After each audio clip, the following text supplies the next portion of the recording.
My name is Quentin Arthur Hawes. My name is James Cleary. My name is Rebecca Hathaway. Melissa Whiteman. Pavel. Keith Lampy. Elissa Autry. Ellis Wilson. I've been at Northwest Hills for about 5 months. 20 years. A year and a half. 15 years. About a year. 30 years. My name is Martha Wagner. Jim King. Jill Childress. Nick Viscomi. Kayla Crow. Io Papula, and I've been coming to Northwest Hills for 6 months, 2 years. 5 years. 16 years. 25 years. 35 years. My name is Steve Binney, and I've been at Northwest Hills almost 51 years. For me, following Jesus has changed everything. There's a lot of different ways that following Jesus has changed my life. Following Christ has made all the difference in life. Growing up, I did not understand who God was. I was raised Roman Catholic, but I never really felt like I was at home there. I grew up in a loving home, but it wasn't a Christian home. I was born and raised in the communist Czechoslovakia. I'm from India, from a different faith, and I grew up without a father. They taught us at school that religion is for weak old people. I was raised in a good home.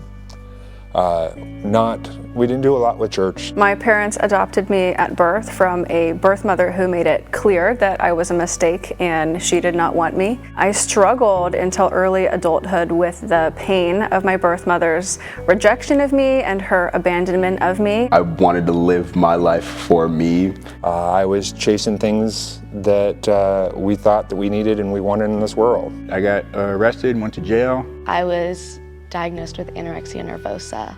We were constantly subject to physical and mental abuse. And I struggled my entire life up until young adulthood with this pain. And Satan took that and drove it into my heart as a lie. See, you were made wrong. And so I was going to fix it myself, and that didn't work out so good. I searched for value and wholeness in places where it was not to be found. Which showed me that living for the world and living for myself gets me nowhere but depression, anxiety, sadness, not knowing who I am, not knowing where my life is going to end up. It was a darkness that was starting to consume me.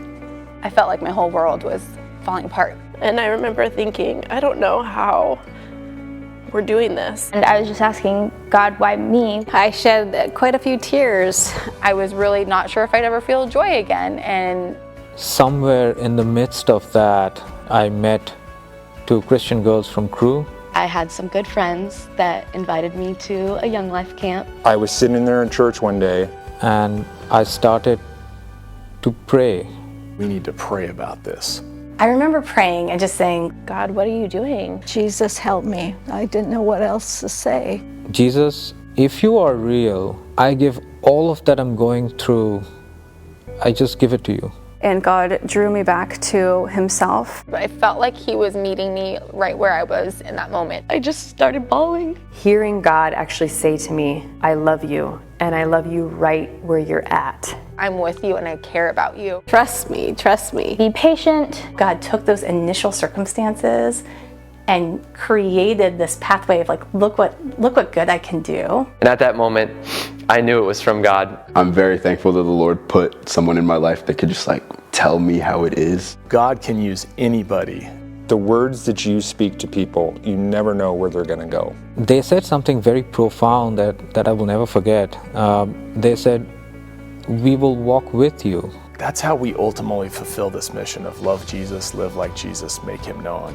I don't know where I would have been if somebody hadn't asked me to come to church. And I know we're all at a different point in our journey with Christ, but overall, I think it's most important to start knowing that you are loved. God really does care about us. There's nothing I can do to make Jesus love me more, but there's also nothing I can do to make him love me less. God has kept me in his grace and protected me. Jesus is my comfort. He is an awesome God. Gives us exactly what we need. He's just been so faithful. He is my Savior. He restores, he sustains. He pursues us and he wants a relationship with us. Take heart that God is in control. We can trust God.